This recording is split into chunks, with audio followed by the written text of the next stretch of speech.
तुमने हमसे विश्वासघात क्यों किया? मैं बेकसूर हूँ। ऐसे क्यों किया? बोलो। अगर बेकसूर हो तो आंखों से आंखें मिलाकर क्यों नहीं कहते? नहीं सर, मैं सच कहता हूँ, मैं बेकसूर हूँ सर। तुम बेकसूर नहीं। क्या ये झूठ है कि जिस कानून की हिफाजत का जिम्मा उठाते हो उसकी रगों में तुमने जहर घोल दिया? क्या ये झूठ है कि तुमने ही जब्बर सिंह जैसे कातिल को जेल से जाने दिया? देखो, अगर तुम अपना जुर्म कबूल कर लो तो शायद तुम्हारे पाप का प्रायश्चित हो जाए, वरना जिन बच्चों का बचपन तुम्हारी वजह से जिंदा जल गया, उनकी सिसकियां और उनकी चीखें तुम्हें जिंदगी भर सताती रहेंगी। मैं पापी हूँ, मुझे माफ कर दीजिए। मैं खूनी हूँ, मैं हत्यारा हूँ। मैं नहीं जानता था कि वो ऐसा करेगा, वरना मैं जब्बर सिंह को जेल से किसी हालत में नहीं छोड़ता। मुझे माफ कर दीजिए साहब, मुझे माफ कर दीजिए। मिनिस्टर साहब ने मुझे ऐसा करने पे मजबूर कर दिया था सर। चौधरी ने राणा प्रताप को मेरे बारे में सब कुछ बता दिया है। उसकी गवाही मेरी बर्बादी बन जाएगी शक्ति सिंह। तुम चिंता मत करो भंडारी। हाँ, चौधरी तुम्हारी बर्बादी के लिए जिंदा ही नहीं रहेगा।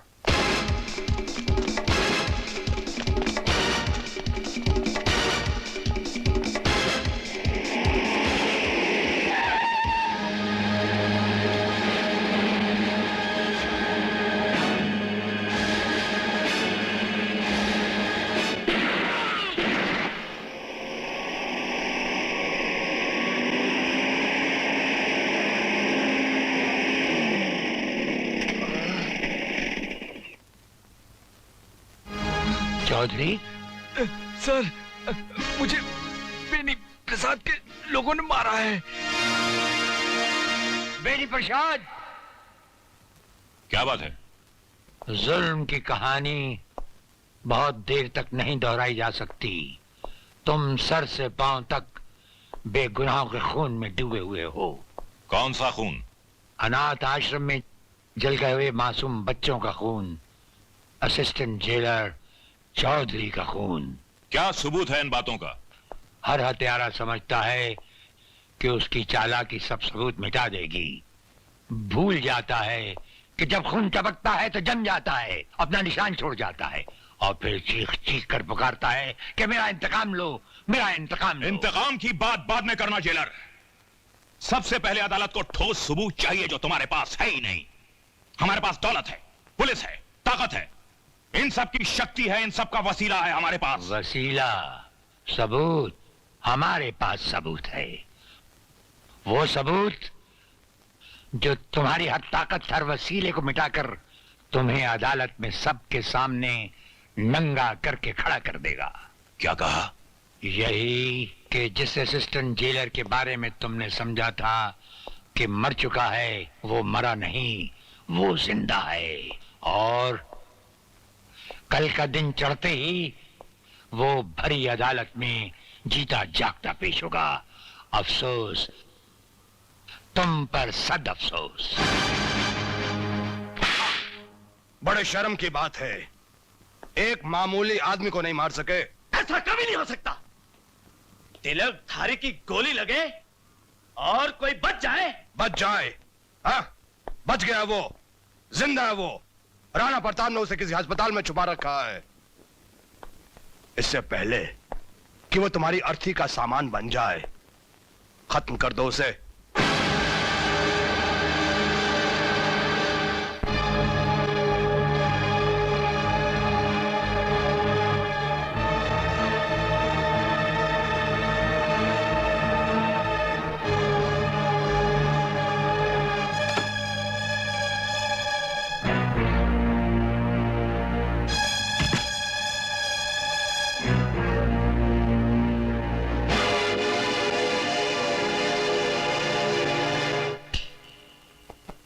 मुर्दे को दोबारा नहीं मारा करते, नहीं तो मुर्दा जाग उठता है लल्लू। देख, आगे मत बढ़ना, चक्कू मार दूंगा। अरे हाथ तो तेरे कांप रहे हैं, तो चक्कू क्या करेगा?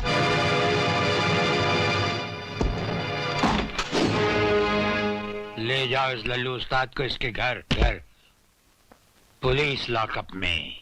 सुनो जेलर राणा, हम सिंह बोल रहे हैं, ठाकुर शक्ति सिंह। तुम अपने पांव जेल तक ही रखो, उन्हें अनाथ आश्रम तक ले जाने की कोशिश मत करो, वरना तुम्हारे। हेलो हेलो,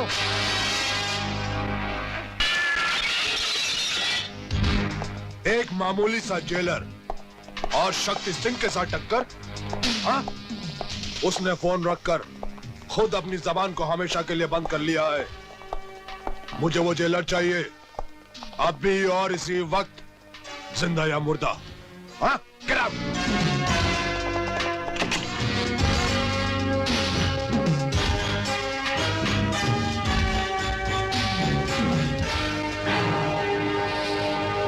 जेलर साहब, आप, लगता है तुम्हें तुम्हारी मौत यहां पर खींच लाई है।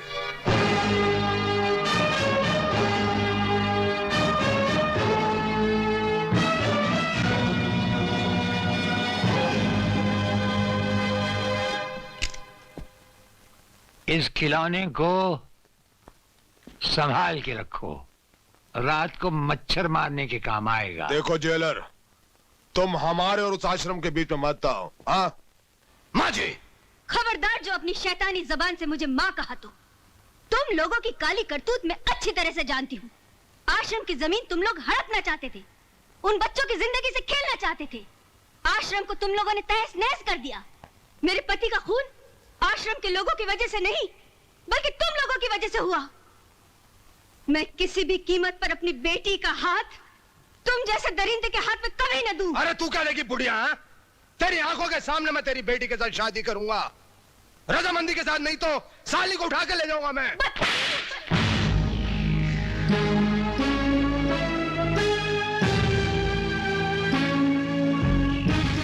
कमीने, जितना मारना है मार, लेकिन अपने जीते जी ऐसा कभी नहीं होने दूंगी। शक्ति, क्या कर रहे हो? हट! तू ठीक कहती है बुढ़िया। हाँ, तेरे जीते जी नहीं, तेरे मरने के बाद ही सही। ये क्या किया शक्ति सिंह? तुमने खून कर दिया। हाँ, खून किया मैंने, इस बुढ़िया का नहीं, किसी की मोहब्बत का, किसी की मोहब्बत का खून किया मैंने। क्या मतलब? नहीं समझे? आओ समझाता हूं मैं। निशा, निशा, कमाल है, घर में कोई भी नहीं। निशा, माजी, माजी, माजी।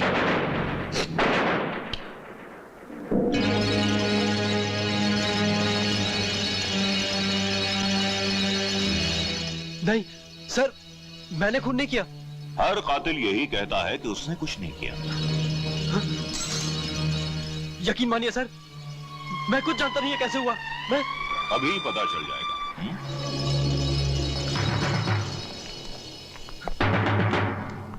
आइए इंस्पेक्टर साहब, इसने मेरी आंखों के सामने सुमित्रा देवी का खून किया है, इसे गिरफ्तार कर लीजिए। ये झूठ बोल रहे हैं इंस्पेक्टर साहब, ये झूठ बोल रहे हैं। इसका फैसला अदालत करेगी। चलो। यकीन मानिए इंस्पेक्टर साहब, ये झूठ बोल रहे हैं।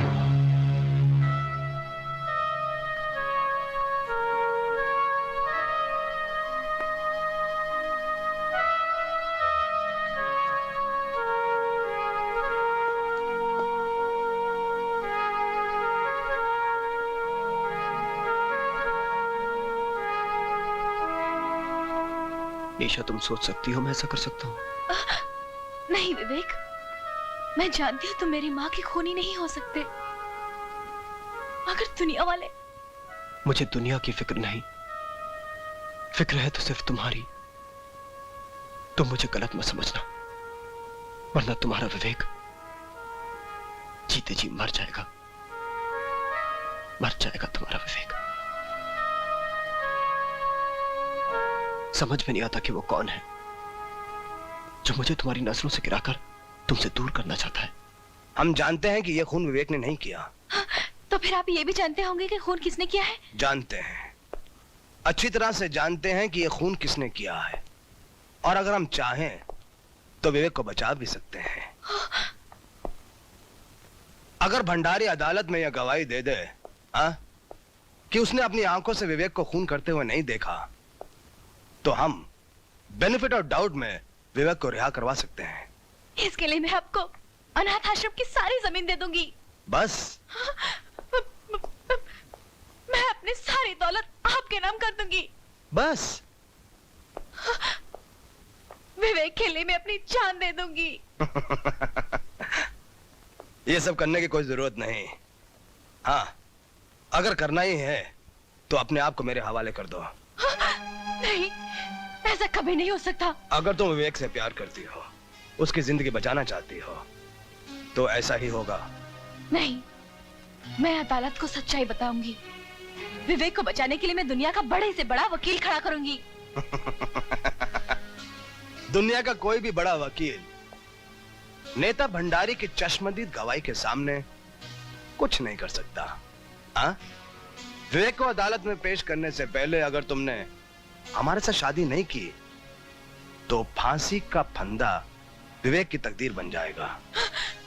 नहीं, ऐसा कभी नहीं होगा। कभी नहीं होगा ऐसा, समझे? बता बता क्या बात है? भैया मैं आश्रम में काम कर रहा था कि अचानक मुत्तू स्वामी सेठ रंजीत सिंह का पीए वहां आया और उसने मुझे बोला कि निशा ने बहुत जरूरी काम से मुझे घर बुलाया है। जब मैं वहां पहुंचा तो निशा वहां नहीं थी, बल्कि निशा की मां की लाश खून से लथपथ पड़ी हुई थी। मुझे समझ में नहीं आया मैं क्या करूं। तभी मिनिस्टर बैनी प्रसाद पुलिस के साथ वहां पहुंचे और उन्होंने मुझे खून के इल्जाम में गिरफ्तार कर लिया।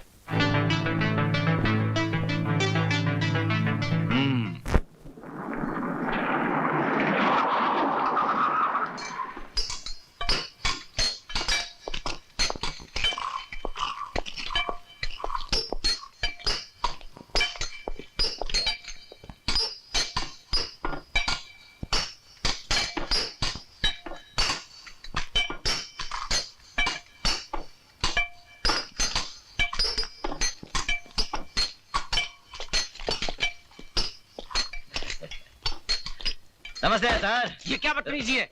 माफ करना, क्या अकेले अकेले सिगरेट पी रहे हो? अपन को भी पिलाओ ना। तुम्हारा दिमाग तो नहीं खराब हो गया? जेलर से सिगरेट मांगते हो? इसमें दिमाग खराब होने की क्या बात है? तुम कौन सा तुम्हारी कमाई का सिगरेट पी रहे हो? सब रिश्वत का माल है ना। मिल बांट कर। क्यों, ठीक है ना? वे साले हाथ उठाता है, हाथ उठाता है, मुझ पर हाथ उठाता है।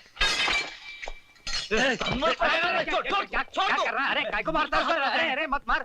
अरे पुलिस वाले आ रहे हैं, सब पिस्तौल निकाल इसकी। किसी ने आगे बढ़ने की कोशिश की तो इसकी खोपड़ी उड़ा दूंगा।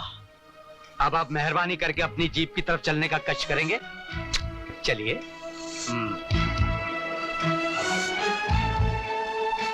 खबरदार!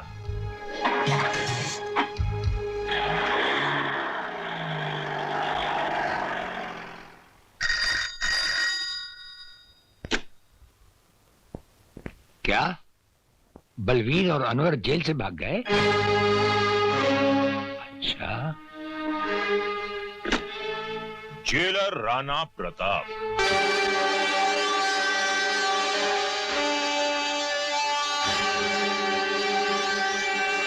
राणा प्रताप, वो राणा प्रताप जिसकी इजाजत के बगैर उसकी जेल से हवा भी नहीं गुजर सकती। आज उसकी जेल से एक साथ 2 कैदी भाग गए। ये खबर हम तक पहुंच चुकी है। वो भागे नहीं है जेलर, बल्कि तुमने उन्हें भगा दिया है। हम पर ये इल्जाम लगाने से पहले बुरा लग गया? उस दिन हमें भी बहुत बुरा लगा था जब आप हमारे घर आए थे हम पर एक झूठा और बेबुनियाद इल्जाम लगाने। उस इल्जाम की एक मजबूत बुनियाद है। जिस दिन तिलकधारी की जबान पुलिस ने खुलवा दी, जो कि वो जरूर खुलवाएगी, उस दिन उस इल्जाम की सच्चाई आपके सामने आ जाएगी। For your kind information jailer साहब, तिलकधारी को हमने पुलिस लॉकअप से जमानत पर छुड़वा लिया है। वो तो जब हम चाहेंगे पुलिस उसे दोबारा हमारी हिरासत में ले आएगी।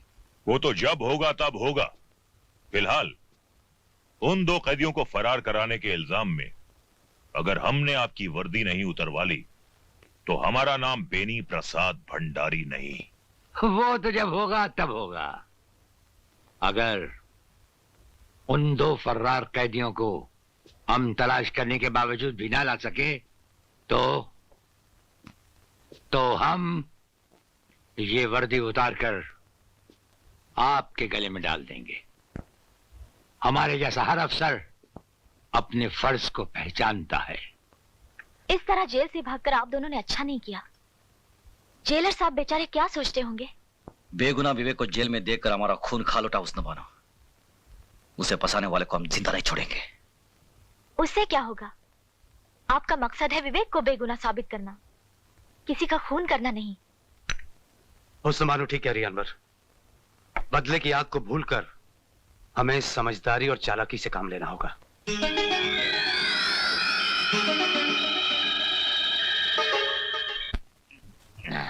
अनवर और